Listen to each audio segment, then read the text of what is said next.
good to be back with you to continue our, or at least my discussion of elderhood. I want to re-clarify, elders are not what we have always called the elderly. The elders that I'm referring to are not the olders. Elders are not the patriarchs. To me, elders are people demonstrating wisdom in its active state. Elders liberate, they heal, and they empower other people. Elders can access a balance of masculine and feminine energy within their psyche. Elders, therefore, elicit extraordinary deference from the community that they serve. The idea of elder came in large part from the work of Rabbi Zalman Schachter Shalomi. He wrote what I think is the most important book on this subject, and he called it From Aging to Saging. And for those of you who are interested in reading more about elderhood or the elder journey, I recommend his book, From Aging to Saging. So in honor of Rabbi Zalman, let me list for you those aspects of elderhood that he would call the essence of saging.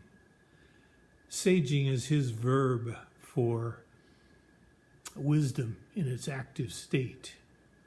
For him, saging leads to eldering, the active form of elderhood. So first, he would say that elders nourish themselves mentally, physically, emotionally, and spiritually. They prepare for their elder journey by collecting energy from a more balanced psychological expression. Elders take care of their bodies.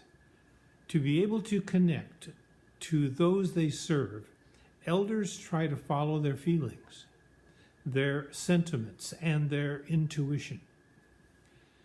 The elder journey is a spiritual journey for me, and it was for Rabbi Zalman. It's a sacred journey of the heart, of the divine. So those wanting to walk in the world more elder-like acquire the skills for working on the inside. Rabbi Zalman said elders give a real hearing to their inner voices. He said that they engage in life review and life repair. Life repair to me is like looking back on my story and recontextualizing it. For example, I used to think of my 20s as the dark ages. And then as I began to do life review and discovered that most of us have a hard time finding our way in our 20s, I recontextualized my 20s to be not the dark ages, but simply that time of my life that I was in my 20s, and I had the advantages of being that young and the challenges of finding my way in my 20s. He said that elders synthesize wisdom from their long life experience. So each of us may have met a young person we consider wise, but Rabbi Zalman would say yes, but long life experience makes a difference in the expression of that wisdom. He said that the elders, are involved in life completion and in coming to terms with their mortality. He said the elders, transmit a legacy for future generations, for those who will stand on our shoulders. And finally, Rabbi Zalman felt that elders do all this nobly with self-respect and in connection to their inner actualized selves. It's a lot to ask to be ready to serve as an elder, in my judgment. And he would encourage, therefore, that we discover who we are, to heal, and to prepare ourselves for the work. The poet Maya Angelou wrote in her latter days, "When you see me walking, stumbling, don't study and get it wrong, 'cause tired don't mean lazy.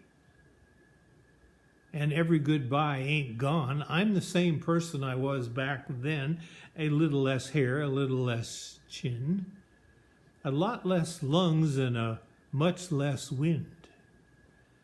But ain't I lucky I can still breathe in?" So let me encourage you to consider your behavior. If you were to be approached by someone younger than you, seeking you out as an ally, as an advocate, as a friend, as an elder, seeking your wisdom.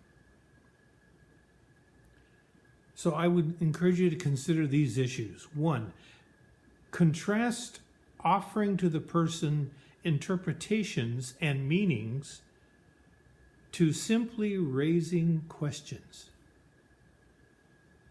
Does the one seeking your wisdom really want advice? Might they be after your presence without really knowing it? Let me ask you if you feel that you should share your version of the truth concerning concepts the young person brings up.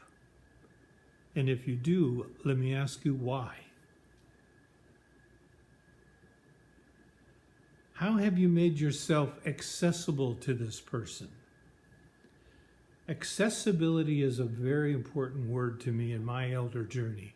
I need to be around, and not only physically, but emotionally, psychologically, spiritually, ready to react. Another question I'll ask you about sharing wisdom is, what is the difference in your walk between a teacher and a mentor?